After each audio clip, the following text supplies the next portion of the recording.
Smile please. ശ്രുതി തന്റെ college വിദ്യാഭ്യാസത്തിനായി ഉത്തരാഖണ്ഡിൽ നിന്നും ഡൽഹിയിലെത്തി. കോളേജിൽ നിന്നും അരമണിക്കൂർ ദൂരത്തായി അവൾക്കൊരു ഫ്ലാറ്റ് കിട്ടി. അവൾ അവിടെ താമസം തുടങ്ങി.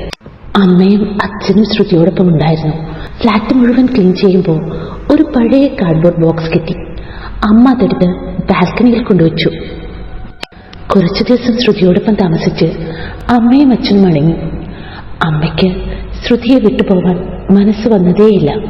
ഫോട്ടോഗ്രാഫിയിലും എഡിറ്റിങ്ങിലും ഒക്കെ വലിയ താല്പര്യമായിരുന്നു ശ്രുതിക്ക്. അവൾക്ക് ആ ഫീൽഡിൽ നിൽക്കാനായിരുന്നു ആഗ്രഹം.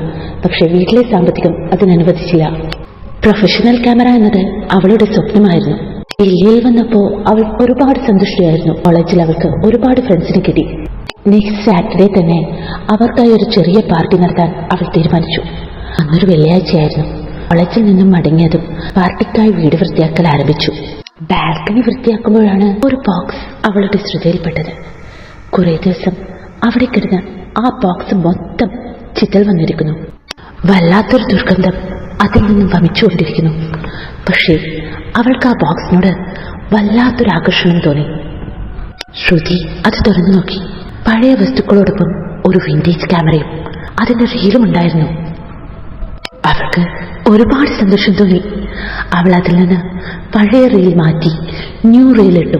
അതിൽ മുഴുവൻ ഫോട്ടോസ് എടുക്കാൻ തുടങ്ങി. ആ ബോക്സിലുണ്ടായിരുന്ന പഴയ വസ്തുക്കളിൽ എല്ലാം ദ്രവിച്ചു പോയിട്ടും ക്യാമറ മാത്രം ബാക്കിയായത് അവളെ ആശ്ചര്യപ്പെടുത്തി.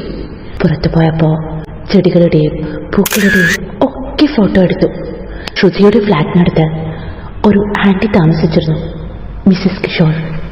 എന്നും കോളേജിൽ പോകുമ്പോൾ ശ്രുതിയോട് അവർ ഗുഡ് മോർണിംഗ് പറയും.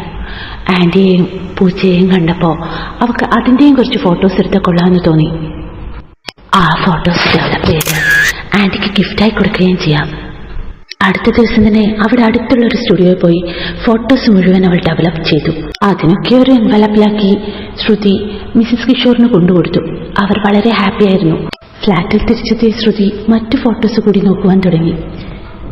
എല്ലാ ഫോട്ടോകളിലും ഒരു പ്രതിബിംബം പുഞ്ചിരിക്കുന്നുണ്ടായിരുന്നു. ആ സ്മൈൽ ഓരോ ഫോട്ടോയിലും കൂടിക്കൂടി വന്നു. അത് ക്യാമറയുടെ ലെൻസിന് അടുത്തെത്തിയതുപോലെ പെട്ടെന്ന് ഡോർബെൽ അടിച്ചു.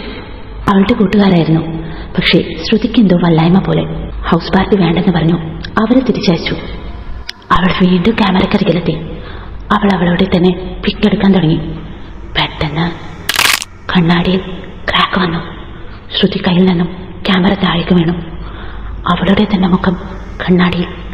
പക്ഷേ ക്യാമറ അപ്പോഴും കയ്യിലുണ്ട്. വല്ലാത്തൊരു ഭയപ്പെടുത്തുന്ന സ്മൈൽ ആ ഫേസിൽ. അവൾ ബോധരഹിതയായി. ഉണർന്നപ്പോ അതൊരു സ്വപ്നമാണെന്ന് കരുതി. രാത്രിയിലെ 3 മണിക്കാണ് ശ്രുതി ഉറക്കമുണർന്നത്. വെറുതെ പുറത്തേക്ക് പോയി ബാൽക്കണി നോക്കി ശ്രുതി ഞെട്ടിപ്പോയി.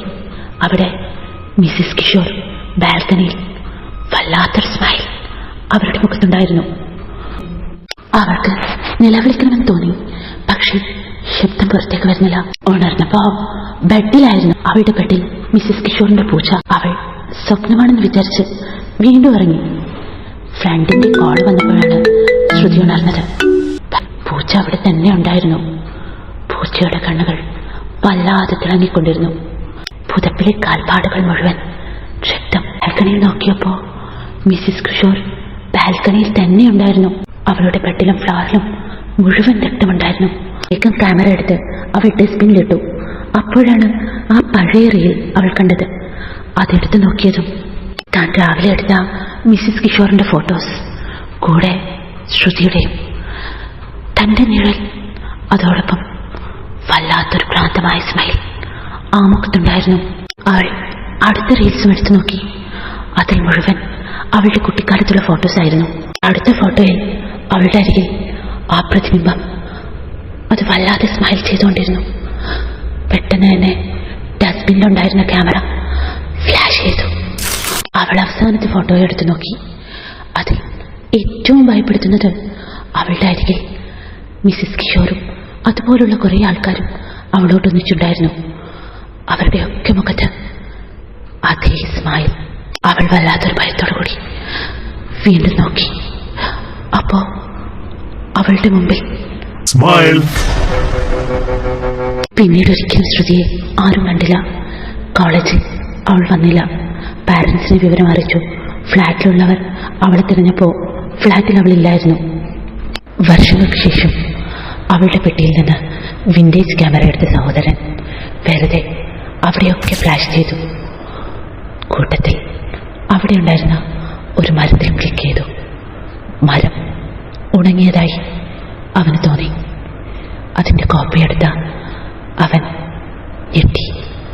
അവിടെ മരത്തിൻ്റെ ചുവട്ടിൽ ശ്രുതി. Smile please.